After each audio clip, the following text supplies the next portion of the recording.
మత్తయి 6:1-6, 16-18.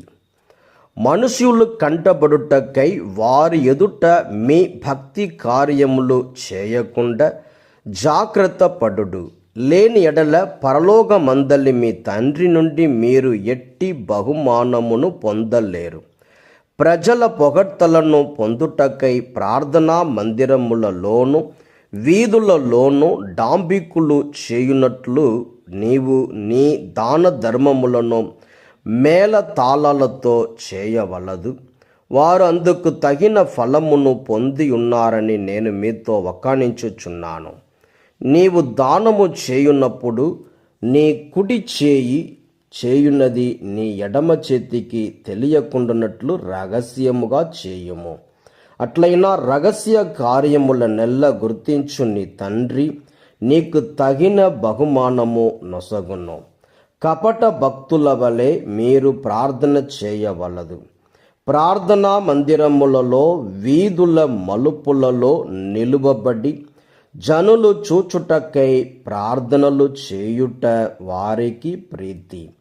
వారికి తగిన ఫలము లభించేనని మీతో వక్కాణించుచున్నాను. ప్రార్థన చేయున్నప్పుడు నీవు నీ గదిలో ప్రవేశించి తలుపులు మూసికొని అదృశ్యుడై ఉన్న నీ తండ్రిని ప్రార్థింపుము.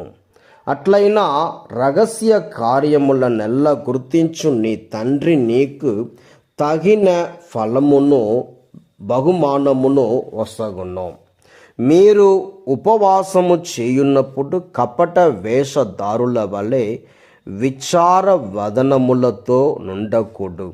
వారు తమ ఉపవాసము పరుల కంట పడుటకై విచార వదనములతో ఉందురు. వారికి తగిన ప్రతిఫలము లభించేనని మీతో వక్కాణించుచున్నాను. ఉపవాసము చేయున్నప్పుడు నీవు తలకు నూనె రాసుకొని ముఖము కడుగుకొనుము.